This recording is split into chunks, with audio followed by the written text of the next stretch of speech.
I'm going to be talking about the backlash for the camshaft for basically doing it so it's easier for a shop to do it. What I did was I ground the crankshaft down just slightly so the gears fit. And the reason why I did that is because the steel gear is a plus and a minus as well. Now the backlash on here is still fairly tight, but that gear does work. I've done several. That one is a 0. This one is a +1. So this one works pretty good. If it was probably cleaned up, it would probably work, but it is a little tight.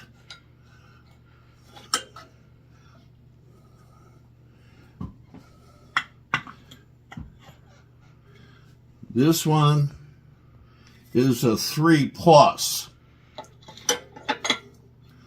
That one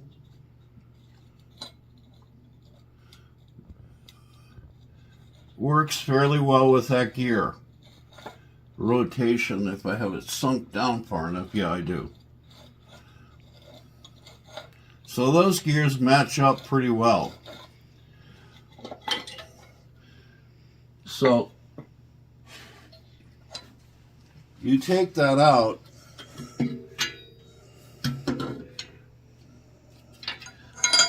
just slides off, and then you can switch gears. This one here is a different size.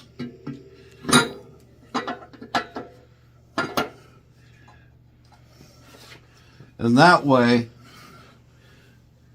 you can switch those gears because these are different sizes. They're just not marked. And you can drop in the 0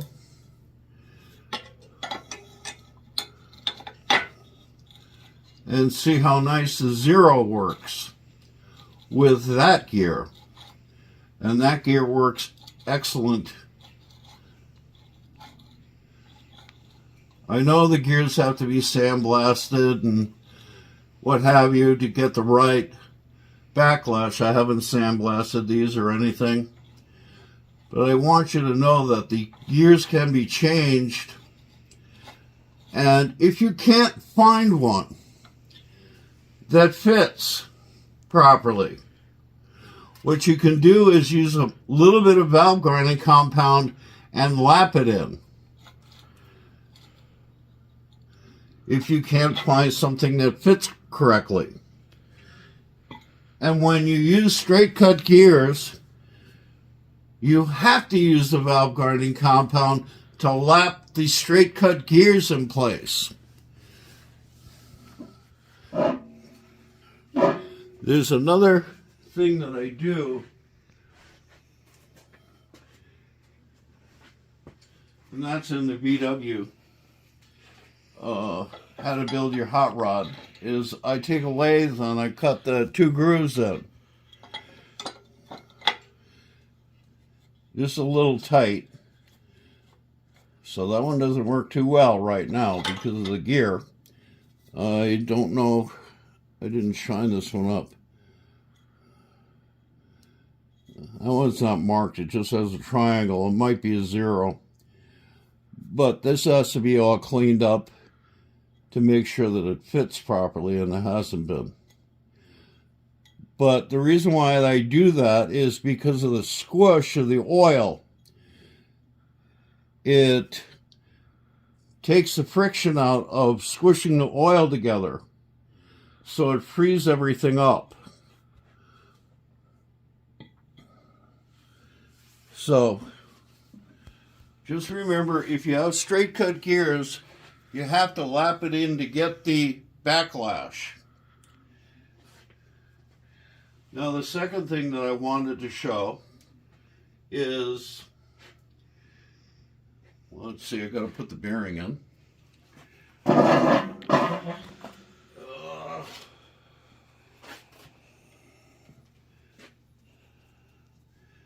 Putting the bearing in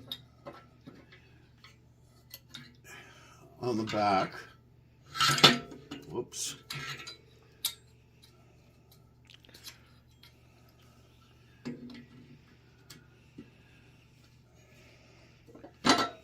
And dropping it in place.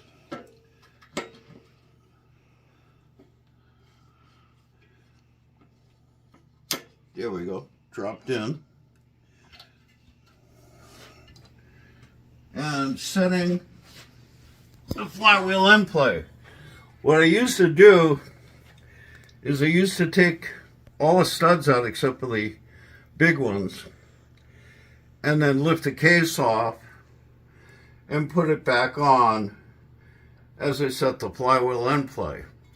I don't have to do that any longer. I cut a case and I drop this on.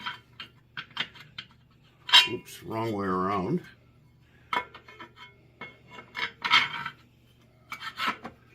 Drop this down. That holds the crank in place. Excuse me.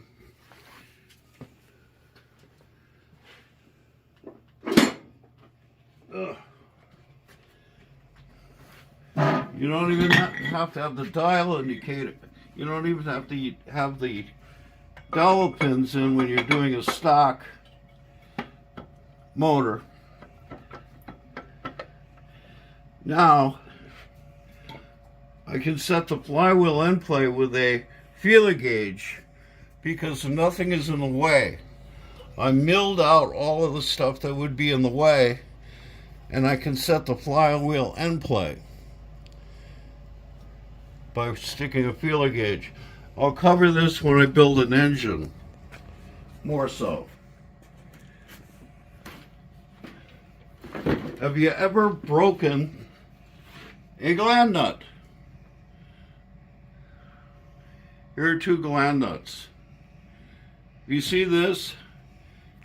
It has an indentation in the gland nut. So does this one. I thought I had one that didn't. Anyway, these are weaker in the center, and I busted them in half. These usually come in the newer engines after torquing it down. If it does break off, it spins right out. There's no problem with that. Impy, excuse me, Scott makes the heavy-duty gland nuts. Make sure that you get the proper one, because if it's an Scat crank, it's tapped deeper, and their gland nut is longer. So you can't set the flywheel end play because the nut bottoms out, and you have so much end play. It has to be cut shorter because it bottoms out on the crank. You have to buy the correct one for the stock VW crank because you don't have a Scat crank.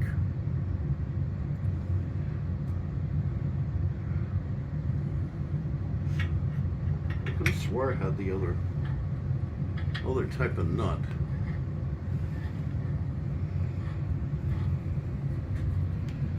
I'm going to look in the cabinet here.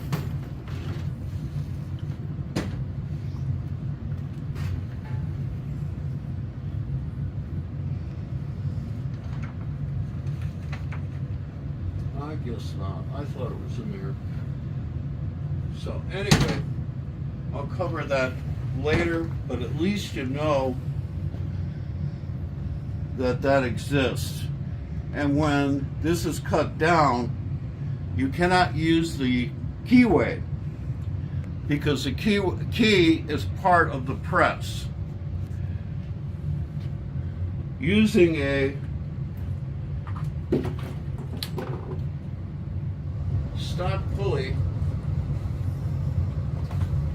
high performance cam, I usually use the Allen screws. They're 1/2 inch long and they work really well on torquing them down. And if you wanted to, you could even shave them down a little bit more. But those work real well with a star washer underneath. If you don't have the bolts, if you bought a cam at a show and they don't have the bolts, these are domestic. I think they're 5/16 and they're fine thread. I only have 2 of them left. Otherwise I would have put the cam gear on. And you can make your selection of the cam gears by looking for the number. This one here happens to be a +3, so that probably wouldn't have worked too well on here, but at least you know that it can be cut, and these sink in to the proper depth. So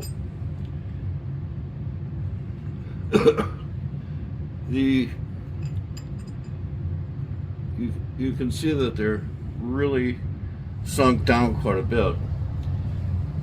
I cut these off of a stock camshaft, drill a hole, and then spot face it so they work really nice and they're tight and what have you.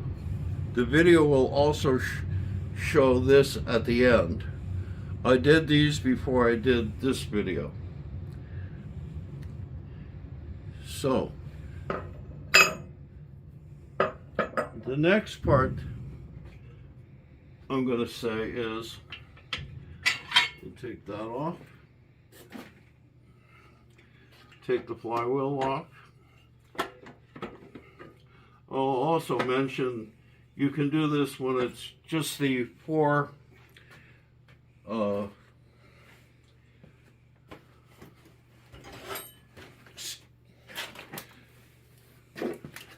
8mm studs. If you have an 8 stud configuration on the flywheel and crankshaft, you have to use a puller to get it off. This plate, I put the bolt in that way, but it's put in this way so the whole thing pulls off. Not 2 screwdrivers and wiggle it back and forth, because all you're doing is egg shaping the dowel pins, holes in the flywheel. It has to be pulled off with the 8 dowel pin crankshaft.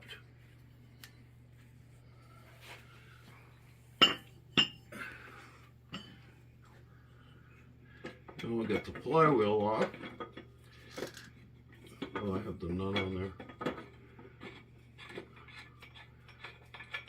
There we go. Put that down.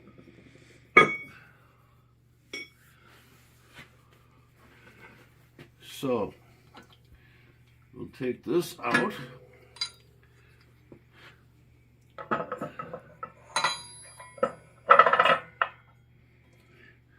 You'll notice that there's a split bearing next to the gears. There's also a hole in this particular case so you can put the split bearing on the opposite side. A lot of cases don't have that. The reason why they have that is so you can put double split bearings in. And most of the engines that I took apart first that had this, and some people do the modification ready, were industrial engines. And why would you want to put that with a double split bearing? And where is the split bearing? Here it is.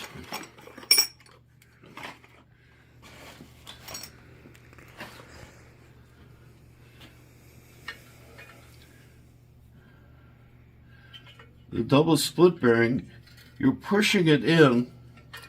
I'm not going to push it into the case, but you're pushing it in, and it kind of collapses on itself a little bit.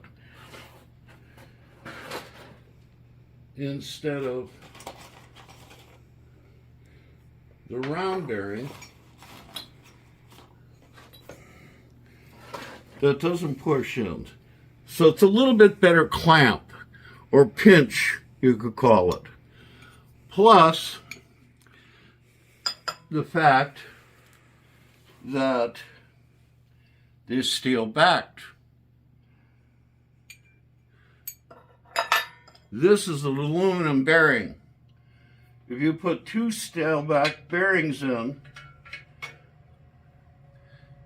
it's tighter. Now the case won't get pounded out in the center, it has to get pounded out on both sides. So it's holding the crankshaft very straight. And that's why they used it in the industrial engines. So it's a much better way of building one. Especially if you have a stock crank. It's going to hold it straight and tight, and it won't pound the case out as easily as it would if you only have one. That'll be covered when I build an engine.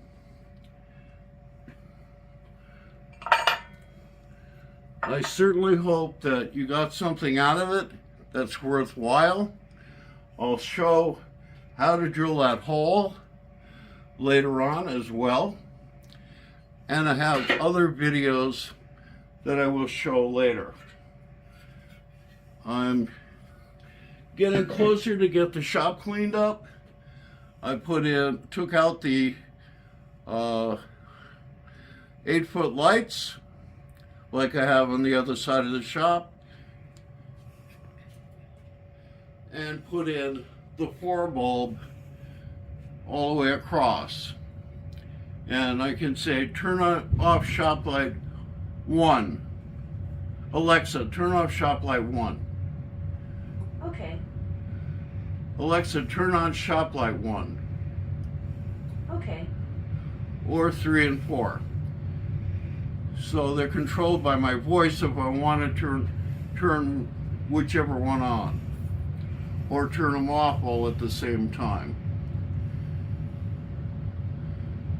I know the shop looks like a mess, but it was a mess to take everything down and put everything away because I had a lot of storage in the ceiling area before. And hopefully by March or April I'll have the shop pretty much cleaned up and you can see a little bit better.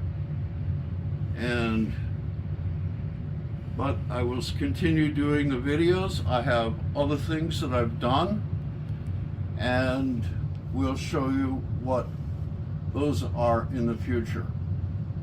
Thank you so much for listening. If you got anything out of this, it's really nice.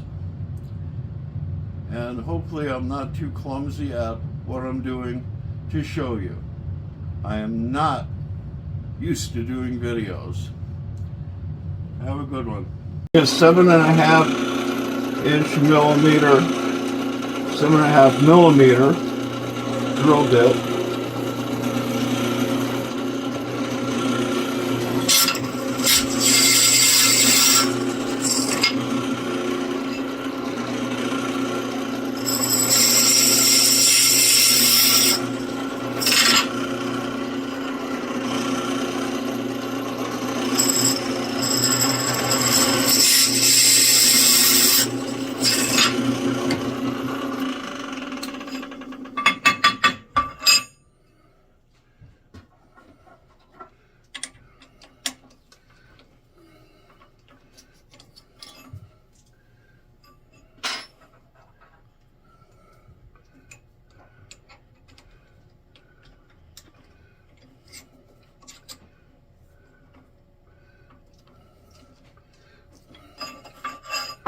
And this is an 8mm reamer.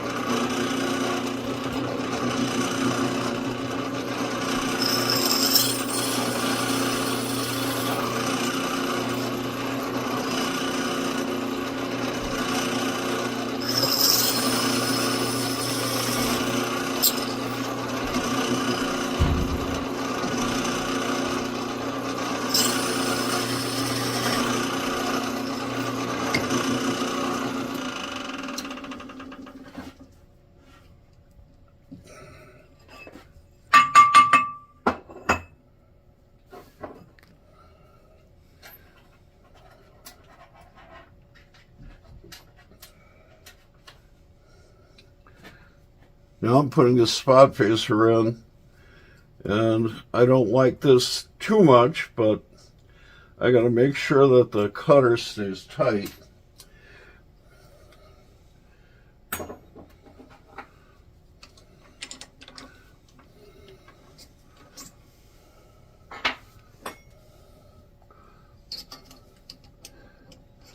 I lost one of the cutters down on the floor somewhere, and I had to change it out to a different one.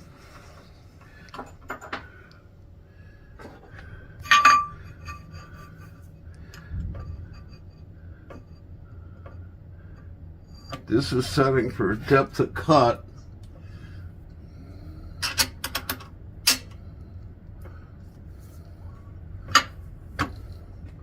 Which I determined already.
You can see where it, this isn't a full thread, so it doesn't bottom out. But you can see that it is down there where it's supposed to be. I'll go in here and I'll use a countersink on all three of the units later, but you can see how it's done. This one has already been countersunk.